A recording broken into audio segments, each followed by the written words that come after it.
The Detroit Lions roster and team is considered a Super Bowl contender in 2024. But for this individual that we're going to talk about today, he has the Lions doing absolutely the extreme opposite. Stay tuned, everybody. It's about to get wild. What are we? What makes us what we are and what we're going to be? It's grit. It's what we started with last year, guys. Doesn't matter if you have one ass cheek and three toes. I will beat your ass. Can definitely compete with the big dogs. 10-5 end zone touchdown Detroit Lions. You guys are unbelievable, man. I'm telling you. We are driven by Detroit. Hello, Detroit Lions fans, and welcome on back to yet another episode of MCM Motor City Mania. I'm your host, David T. Pike, and as always, we're diving on in. My friends, you guys all know that I love to talk about my Lions, and you all know that I am very, very much proud of my Lions, because we all know that as a team, as a franchise, as a fan base, we have had to come quite a long way over the last 3 years. I mean, again, going down historical memory lane here, I mean, when 2021 started, this team was an absolute wreck. There was very little talent on it overall. The outlook did not look very good. We just did not have a whole hell of a lot to work with. But very slowly, but surely, over the next 3 years, this roster transformed from one of the worst in the NFL to now it is one of the best in the NFL. And that's why when it comes to the 2024 Detroit Lions, there are almost two things that nearly almost everybody can agree upon. One, the Lions are a top 5 team. And number two, the Lions are considered Super Bowl contenders. I mean, for crying out loud, you go to almost any website, you talk to almost any analyst, almost every single person will tell you that, hey, the Detroit Lions are one of the top teams right now, and they are considered Super Bowl favorites. They're considered Super Bowl contenders. That is pretty much the universal parameter by almost everybody. Hell, even Vegas has us as one of the top betting odds to get to a Super Bowl. That right there ought to tell you something. And when you take a look at our roster, even right now as the preseason is coming to an end and the Lions are trying to figure out the last couple of spots to said roster, the roster is absolutely loaded from top to bottom with talent. And it also has a top-notch head coach in Dan Campbell. We have the best offensive coordinator in the business. And then when you factor in that the Lions have a breakout defense that is supposedly going to come out and possibly, start doing what we're expecting it to do, it's almost unanimous that the Lions have what is considered a Super Bowl contending roster. Because the offense is absolutely considered one of the best in the business. The defense, as I said, is about to have a breakout. And I would say our special teams is one of the best in the business. So it's like, okay here. We have a roster, we have a team, we have a coaching staff, and a culture that is destined to win a Super Bowl. It is ready to win a Super Bowl. It has been built to win a Super Bowl. However, though, do not expect that kind of a warm reception, a warm welcome from, I wonder if I'm pronouncing this correctly, but based upon this guy's reception of us, I'm not too particularly concerned about how I pronounce his name. I'm assuming it's pronounced Jeff Clark because it's Geoff, but whatever. I'm just going to refer to him as Clark. According to Clark, this guy is first and foremost, he's a sports betting guru. So this is a guy that definitely deals with money, betting, and everything that comes with sports. Okay, whatever. To a certain extent, that does make this kind of applicable because as everybody says, you got to follow the money when you're talking about gambling. And especially in sports. And like I just said, according to Vegas betting odds, the Lions are one of the highest betted teams to go to the Super Bowl this year. But Clark, this report literally just came out I think 2 days ago. He made an absolutely earth-shattering, absolutely ridiculously crazy prediction about the Detroit Lions going into 2024. According to Clark, he is predicting that the Lions are going to finish the year 8-9 and finish third in the NFC North. And I'm just like, hold on a damn minute. Wait a minute here. How? How in the hell do you come up with that prediction? How do the Lions, in almost any sense of the word, go from 12-5 being like this close to getting to a damn Super Bowl, and then the next year you're somehow predicting we're going to go 8-9? I mean, I understand. I've heard of, first to worst and all that nonsense, but dude, have you not seen our roster? Have you not seen what we have built here? So I was like, okay, I've got to see what this dude has to say. As crazy as it sounds and as much of a loony bin as he's acting, I got to take a look at this. So I started reading the article, and this is what the guy had to say, because believe me, I'm going to tell you this. In my opinion, I do not see a way that the Lions finish sub 500 this year. In fact, I don't even see a way the Lions are going to finish with less than 10 wins this year. The only way that's going to happen, in my opinion, is if there's a massive injury outbreak, which, knock on wood. But what does he specifically say? What does Clark say as his reasons as to why he thinks the Lions are not going to finish well in 2024 and, in essence, collapse?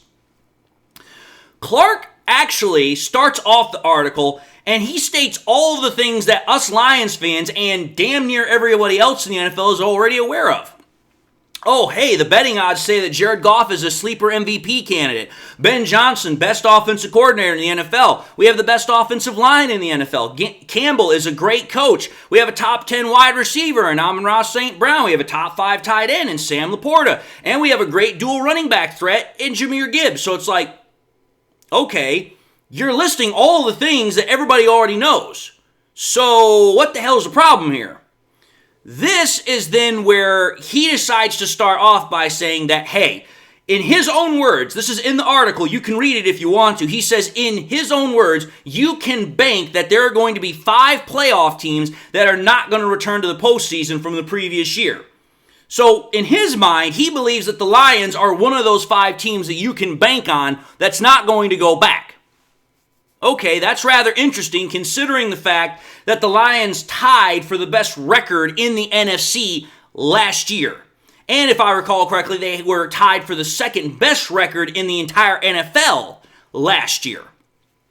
And then Clark, he highlights the fact that the Lions are no longer the hunter, but they're now the hunted, as the Packers and the Bears will be better this year. Now, this is where I'm going to first start putting a bit of a dousing on his, supposed, viewpoint. The Lions last year were already being hunted. They were not the hunters last year. We were hunted last year. And the reason I can say that is because in 2022, we were this damn close to getting to the playoffs.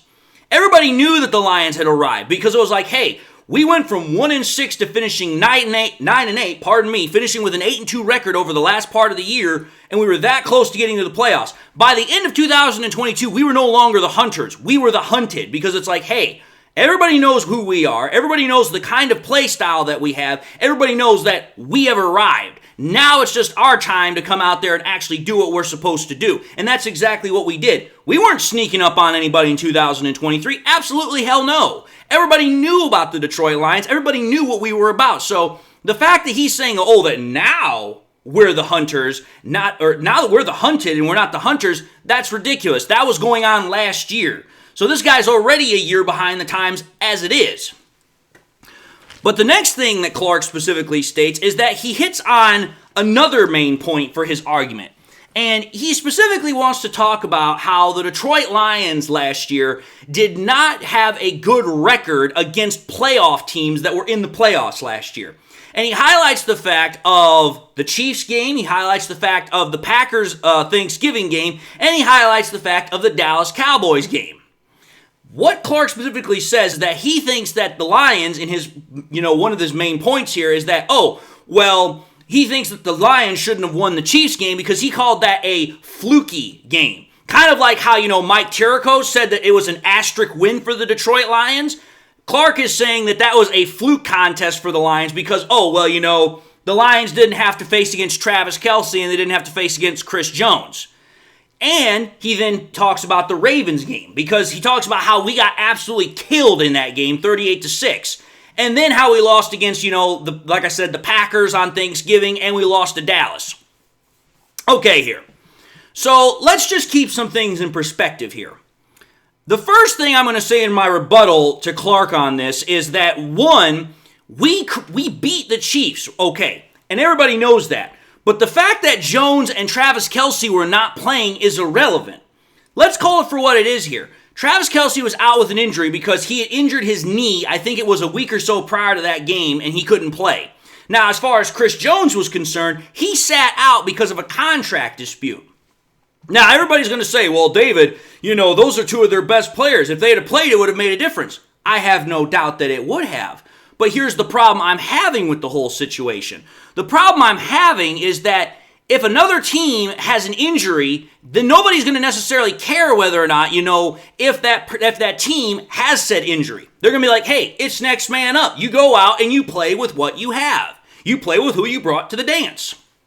So to me, it's like, if that concept applies to every other team, why in the thunder are people still talking about the Lions win over the Chiefs as if, oh, well, you know what? That's a fluke win. Or, hey, you know what? That's an asterisk win. The Lions shouldn't have won that game. I'm sorry, but the last time I checked, it's who you bring to the dance is who plays, and that's how you get measured by who wins and who doesn't win. And okay, let's say, for example, that, hey, maybe the Chiefs did win that game. At that point, then, all you're talking about is instead of a 12-5 record, you're talking about an 11-6 record. I'm not really seeing much of the problem here. That's my whole point. It's like everybody wants to talk about that win like somehow it was, irrelevant. It wasn't irrelevant. It totally was relevant. You play who you play. If Jones and Travis Kelce couldn't play, the Chiefs weren't looking at it any different than the Lions were. Hey, we're going to go out there and we're going to put on our best show. That's exactly what happened. So just because a sports betting guru wants to say otherwise is irrelevant to me. But then we have to talk about all the other games that this dude is specifically talking about. Then he talks about, like I said, the Packers game. I'm not even going to talk about the Ravens game because, yeah, we got our asses spanked in that game. And there's no two ways around that one. But the Packers game, okay, let's talk about that game for a minute here. That is a bit of an oversight on Clark's part because I remember that game. I remember watching the Thanksgiving game. That was a game that the Packers barely won. Let's think about this, folks. The Packers won that game, if I recall correctly, 29-22. And they barely won that game despite the fact that Goff fumbled the ball 3 times. 2 of those weren't his fault. 1 was definitely his fault. But the point of the matter is Goff fumbled the ball 3 times. So what that in essence means is this. The Lions spotted the Packers a potential 9 to 21 point spread. Because anytime you get a turnover, what am I trying to say here? In essence, the whole point is you're trying to get points, right? Well, at a bare minimum, you're going to score at least 3 points per drive on every single turnover. Or at maximum, at least 7. So it's like, okay, you could have either gotten a minimum of 9 points over all 3 drives or 21 over all 3 drives. Okay, but how many points did the Packers actually win by on Thanksgiving? Oh, that's right. They only won by a mere 7. So let's keep that in perspective there. Furthermore, let's keep this also in perspective. Over the last over the last 4 games that the Lions played over the entirety of the season, the Lions only turned the ball over 1 time. The reason why I'm bringing that up there is that, okay, if turnovers were what caused us to lose against the Packers, and the Packers at that point was, they were on fire. Everybody was talking about the Packers and Jordan Love, and oh my God, they're just absolutely so great. Let's think about this. If the turnovers were the only reason why we lost to the Packers, think about that in perspective of how we nearly made a comeback in that game despite having 3+ in the turnover differential. That right there ought to tell you something. That even as a team, when we're shooting our own selves in the damn foot, we can still come back and win. We can still find ways to win. And if you don't believe me, how did we beat the Bears the first time? Oh, that's right. We had to have a massive comeback, a miraculous comeback, and we won that game, 31-26? For virtually the exact same damn reasons. We had a whole bunch of turnovers. We couldn't get anything going, and then all of a sudden in the last, 4 minutes of the game, we somehow scored all those points and won. I seem to remember that happening. But then, here comes the granddaddy one of them all, the Dallas game. I'm going to tell you this right now. The fact that this dude talks about the Dallas game as if we lost that tells me he does not pay attention at all. because the Lions won that game. I don't give one hootin' damn holler about the fact that, the NFL says we lost it. We won that game. We were cheated out of that game by Brad Allen. And that was a horrible call simply due to the fact that Brad Allen was the only damn referee who did not show up to the pre-game meeting where both teams would tell the referees, hey, this is the type of trick plays that we're running. So not only did he botch the call, but he screwed the Lions out of a well-earned victory. So the fact that, Clark wants to bring that up tells me he does not understand football. All he understands is numbers on a damn spreadsheet and is like, well, based upon this and based upon that, this is what it's telling me is a good betting odd. That's not how it works. You can take a look at all the damn numbers on a spreadsheet that you want. When you actually get out on the field and you're on the gridiron, numbers don't mean much of damn near anything. It's the ability to actually make plays. So again, to use the Dallas game as a justification for not being able to win against playoff games or playoff teams in 2024, that's a poor excuse. Because, wait a minute here, how many playoff teams did the Lions win in the playoffs? Oh, that's right, we beat 2 of them. We beat the Bucks and we beat the Rams. Oh, and then let's think about this. At the beginning of the first half of the game against the 49ers, we were spanking their butts. And if not for the fact that we fell asleep in the second half, oh, that's right, we'd have gone to the Super Bowl. But yet somehow we can't beat playoff teams. Yeah, I think that does sound a bit, kind of fluky. That sounds a bit asinine in my opinion. But again, Clark continues as to why he thinks the Lions are not going to be able to make it in 2024. The next thing that he talks about is the fact that the Lions, in, one-score games, he talks about how the Lions were 6-3 in one-score games last year. And that, in his opinion, the Lions converted nearly every fourth down and every trick play that Dan Campbell wanted to run. Okay, here. The Lions were 6-3 in one-score games last year. And Clark brings this up in his article. But let me ask you this question. Since when did having the ability to win in one-score games, when did that become a problem last time I checked? Because last time I checked, the ability to win close games was the mark of a championship caliber team, a championship caliber roster. You don't believe me? What was the Chiefs' record last year in one-score games? Including the Super Bowl, I might add. Oh, that's right, it was 8-5. Oh, and just to kind of, speed this up here a little bit, what were the 3 previous Super Bowl scores at the very end of it all? Oh, that's right, the score against the score with the Chiefs and the 49ers, 25-22. The score with the freaking Chiefs and the Eagles, 38-35. And the score with the Rams and the Bengals, 23-20. All 3 Super Bowls were won by only 3 damn points. That's a one-score game.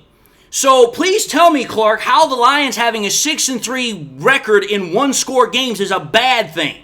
Your ability to win when the game is close, your ability to find a way to win when the game is tight, that's the mark of a championship caliber roster. So why you would say that, oh, somehow that's a bad thing is beyond me. That is a good thing. But the final thing, which again, I think is what he was primarily trying to get his argument around, he was just trying to fill everything else up with white noise, is that Clark states at the very end of his article that he does not think the Lions will be able to win double-digit wins without a top 10 quarterback. Oh, really? You want to go there? Okay, let's think about this, folks. How many wins did the Lions have last year with Jared Goff? Oh, that's right, we had 12. How many 10-plus wins has Jared Goff had in his career? Oh, that's right, he's had 3. Okay, Jared Goff in 2022 almost got the Lions to the playoffs with 9 wins.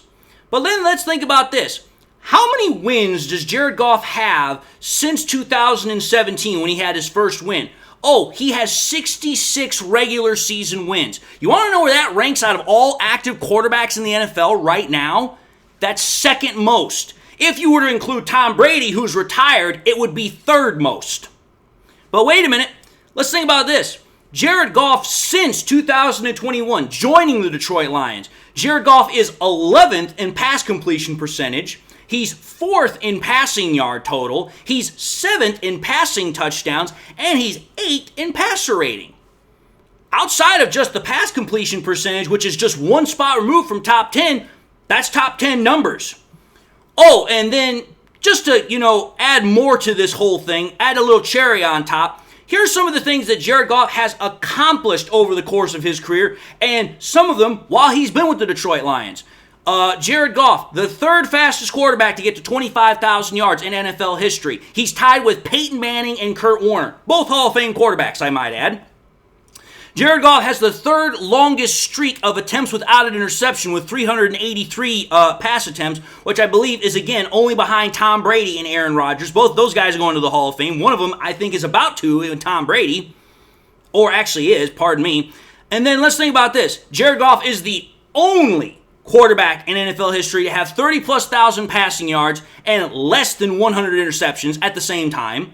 And Jared Goff is the only quarterback in NFL history to snap 10-plus year playoff droughts for two different teams, the Los Angeles Rams and the Detroit Lions.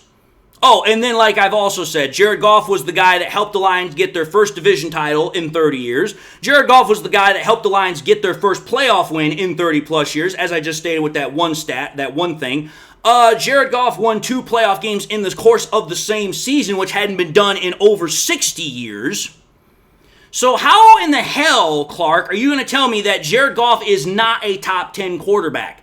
Last time I checked, Jared Goff was voted by the players number 48 on the top 100 list this year, and he was voted top 100 last year at number 66. So 48 this year, 66 last year.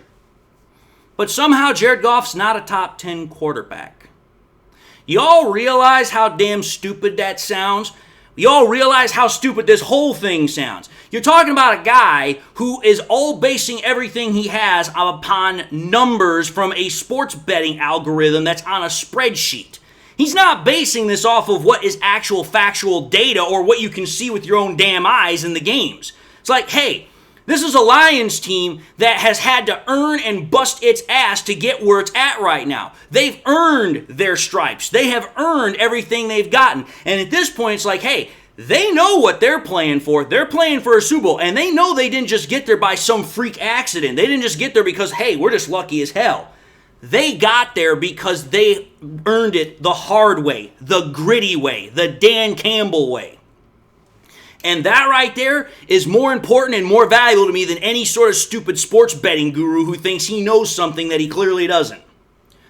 But anyway, folks, I'm going to end this episode. I think I've done a pretty good job of dismantling the guy's argument and having some fun doing it. But having said that, I'm going to say thank you all for watching yet another episode of MCM Motor City Mania. If you like what you saw, by all means, I highly encourage y'all to watch the next episode. Also encourage y'all to do one of these 3 things: like, comment, and subscribe. If by chance you subscribed in the past and you forgot to do so at the time, or you just subscribed and you not had a chance to do so, again, please subscribe. It really helps me out, and I'm thankful for everybody that can do it for me. But I also want to say, please, make sure you hit that bell notification icon as well, so that way you guys never miss any more content that I push out. Also want to encourage y'all to share this content with your Lions friends and family members. Share here on YouTube, share it on Twitter, share it on Facebook, share anywhere and everywhere you can with everybody and anybody as you can. The more we can share it, the greater the channel grows, the greater the channel spreads, and the more we're able to get more people into the channel. And with that being said, to everybody, I hope you all enjoyed the content. I hope you all have had a blessed day. I hope you all have got something in your life that makes you happy, makes you smile. God bless. And until the next time we meet, I'll see you all in the next episode.